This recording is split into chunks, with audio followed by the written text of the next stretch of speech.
បាទអញ្ចឹងតទៅយើងនឹងរៀនថាតើអ្វីទៅជាការស្គាល់សូរបាទតើអ្វីទៅជាការស្គាល់សូរបាទអញ្ចឹងដូចជាឆ្កែព្រុសឆ្មាយំហើយចង្រិតយំបាទឬក៏យើងឮសូរបាត់នោះគឺសុទ្ធតែជាសូរបាទហើយសំណួរគឺលើកឡើងថាតើអ្វីទៅជាការស្គាល់សូរអញ្ចឹងណាបាទអូខេអញ្ចឹងយើងស្គ្រូលមកក្រោមមកអូខេបាទពិភាក្សាជាក្រុមតូចតើអ្នកបានដឹងនឹងវាគំនិតអ្វីខ្លះទាក់ទងនឹងការស្គាល់សូរអញ្ចឹងតើយើងបានដឹងឬក៏មានគំនិតអ្វីខ្លះបានទាក់ទងនឹងការស្គាល់សូរអូខេអញ្ចឹងការស្គាល់សូរបាទការស្គាល់សូរនោះយ៉ាងម៉េចបាទគឺជាសមត្ថភាពនៃការញែកនិងការនឹងអាចបកស្រាយនៅសូរពាក្យព្យាង្គឬក៏ស័ព្ទបាទនឹងហៅការស្គាល់សូរនឹងការស្គាល់សូរបាទគឺជាសមត្ថភាពនៃការញែកបាទញែកនឹងអាចបកស្រាយនៅសូរពាក្យបានព្យាង្គឬក៏ស័ព្ទបាទដូចជាអឺកង់កែបយើងអាចញែកព្យាង្គបានកង់កែបហើយពេលសូរពាក្យបាទដូចជាចៃខៃម៉ៃនឹងវាឮសូរខុសគ្នាបាទអូខេអញ្ចឹងការស្គាល់សូរគឺជាបំណិនភាសានិយាយដែលទាក់ទងនឹងសមត្ថភាពក្នុងការកត់សម្គាល់ការគិតនិងការប្រើប្រាស់សូរក្នុងភាសាបាទការស្គាល់សូរបាទការស្គាល់សូរគឺជាបំណិនបាទការស្គាល់សូរគឺជាបំណិនភាសានិយាយដែលទាក់ទងនឹងសមត្ថភាពក្នុងការកត់សម្គាល់សូរការគិតនិងការប្រើប្រាស់សូរក្នុងភាសាបាទម្ដងទៀតការស្គាល់សូរគឺជាបំណិនភាសានិយាយបាទមានន័យថាបំណិនគឺជាការប៉ិននឹងការនិយាយដែលទាក់ទងនឹងសមត្ថភាពនៃការកត់សម្គាល់បាទការគិតបាទការប្រើប្រាស់សូរនៅក្នុងភាសាបាទអញ្ចឹងយើងមើលមេអំបៅជាងញែកព្យាង្គមានមេមានអំមានបៅអូខេជាងញែកព្យាង្គបាទខ្លាចាបបានសុទ្ធតែជាសូរហើយគឺយើងអាចបកស្រាយនៅសូរព្យាង្គបាទនេះចនេះស្អានេះបងគេយើងអាចបកស្រាយនៅសូរស័ព្ទព្យាង្គឬក៏ស្នាប់តែបាទខាងនេះការស្គាល់សូរបាទការស្គាល់សូរកម្រិតពាក្យកម្រិតព្យាង្គនិងកម្រិតស័ព្ទបាទកម្រិតស័ព្ទកម្រិតពាក្យអូខេប្រមាណពាក្យកម្រិតព្យាង្គប្រមាណព្យាង្គគេកម្រិតស័ព្ទគេតទៀតយើងចូលខាងនេះតើការសិក្សាស្រាវជ្រាវនិយាយដោយម្ដេចខ្លះបាទការសិក្សាស្រាវជ្រាវហ្នឹងនិយាយដោយម្ដេចខ្លះ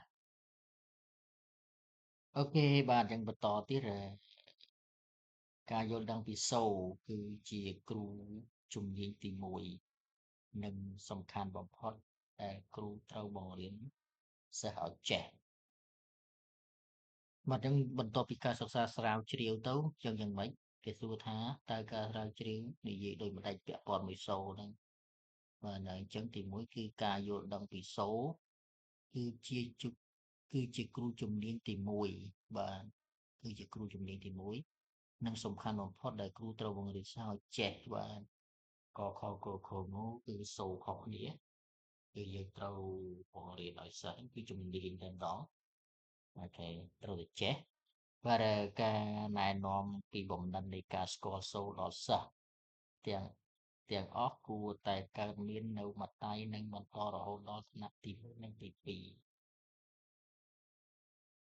បាទការណែនាំពីបំណិននៃការស្គាល់សូរបាទមានន័យថាយើងឲ្យសិស្សប៉ិនញែកប៉ិនកំណត់ប៉ិនស្គាល់សូរហ្នឹងដល់សិស្សទាំងអស់នៅថ្នាក់មត្តេយ្យណាទី1ទី2ហ្នឹងគឺយើងត្រូវ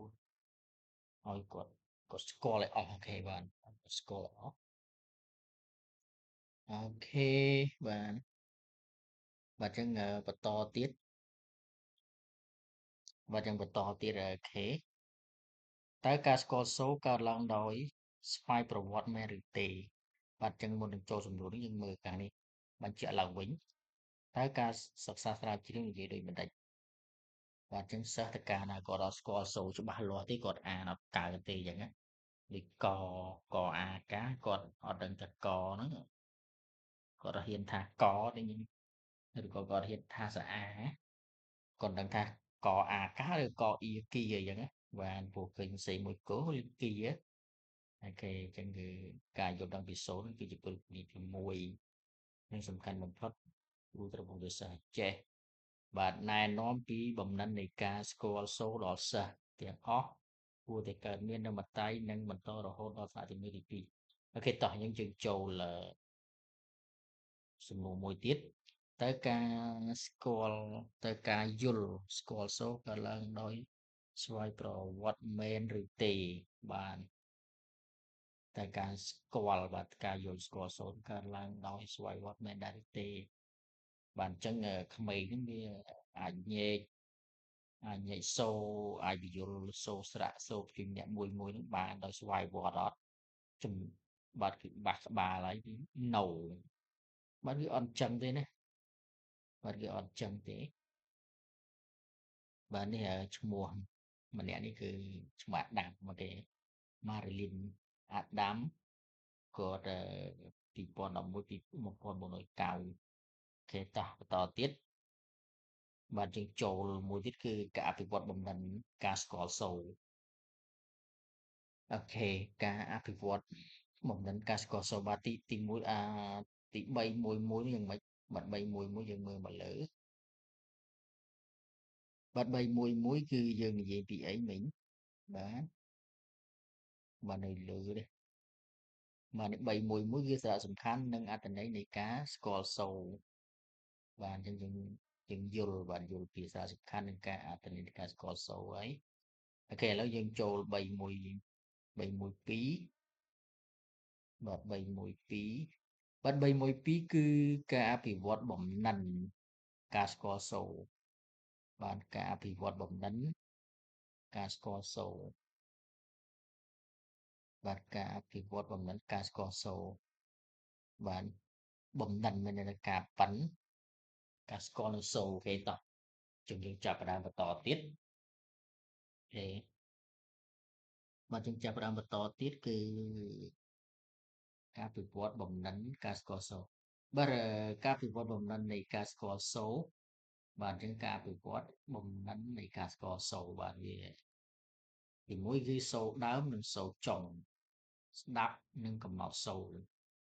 បាទពីងាយទៅលំបាកទៅទេបាទអញ្ចឹងទីមួយគឺស្ដាប់និងកំណត់សូរបាទសូរដើមនិងសូរចុងគឺស្ដាប់និងកំណត់សូរលំបាកបានការបំបែកបាទនៅតែមានលំបាកមួយអញ្ចឹងយើងបំបែក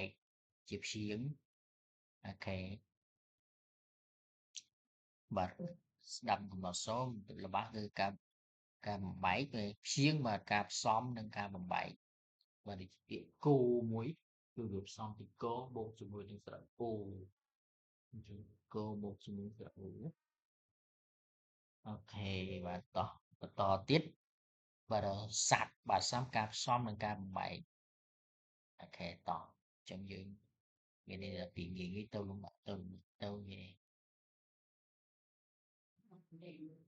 អូខេបាទអញ្ចឹងយើងបន្តទៀត